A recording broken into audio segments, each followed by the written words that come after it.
नाच।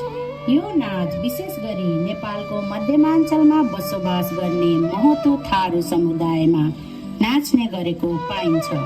उक्त समुदायका महिलाहरूले आफ्नो दिनचर्यामा घैला बोकी खोला तथा कुवामा पानी भर्न जाने क्रममा गाउँदै नाच्ने गरेको पाइन्छ। जङ्गलको बाटो पर्ने भएकाले जाने र फर्कने क्रममा जङ्गली जनावरबाट आफ्नो सुरक्षाका लागि लाठीको प्रयोग गर्ने गरिन्छ। उक्त नाचमा गोपिनी र श्रीकृष्ण लीलाको बयान गर्दै नाच्ने गरेको पाइन्छ। घैला नाच दिनचर्यामा आधारित हुनुको साथै कृष्ण जन्माष्टमीको दिनमा विशेष रूपमा नाच्ने गरेको पाइन्छ।